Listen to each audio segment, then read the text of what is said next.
मयूरभंज जिला सरत थाना कटुआरी ग्राम रे अभावनीय घटना। गछ उपरे चढ़ी डाल काटुथिबा बेले उपरे पड़गला आउ एक डाल फल गछ सन्धि चापी होई 20 फुट उपरे 1 घंटा झुली रहिले युवक। फल युवकंकर मृत्यु होईछि। खबर अनुसार साणदेई ग्रामर कुंवर हास्ता कटुआरी ग्रामर जड़े व्यक्ति बाड़ी में गछ काटिबा पई गछ उपरकू उठिथिले।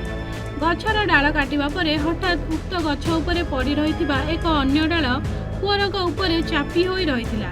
प्राय 20 फुट उपरे से झुलंता अवस्था रहिथिबा देखि दमकल विभाग को खबर देइथिले। कप्तिपदा दमकल विभाग घटनास्थल में पहुंची कुंवर को उद्धार करथिले। परे तांको चिकित्सा निमंते उदला डाक्तरखाना रे भर्ती करिथिबा बेले डाक्तर तांको मृत घोषणा करथिले। तेबे एही घटना रे सरत पुलिस घटनार तदंत आरंभ करिछि।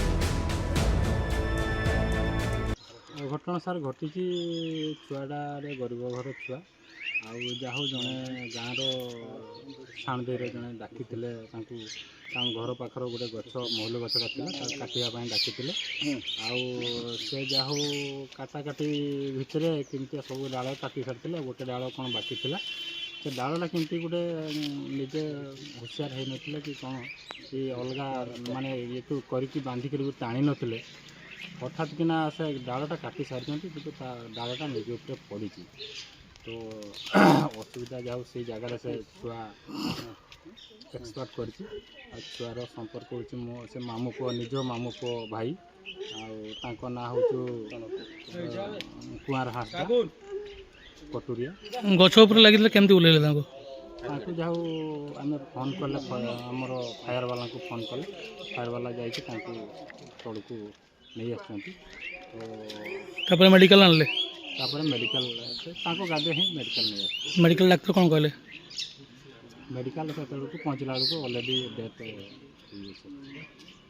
कौन निवेदन करेंगे सर निवेदन करुच्ची जेहेतु से गरीब छुआटा था पेटपाई टे करूला बापर गोटे बोली पुओ था तार भौणी ना कि भाई ना आ बुढ़ा बापा माँ अच्छा दीटा जदि मो तरफ मु गुहारी करुच्ची जदि सरकार तरफ किसी सहायता मिले तो बहुत भल हाँ बोली मुझे आशा करूँ। मयूरभंज कप्तिपदारू जसवंत परिडांग रिपोर्ट A1 ओडिशा।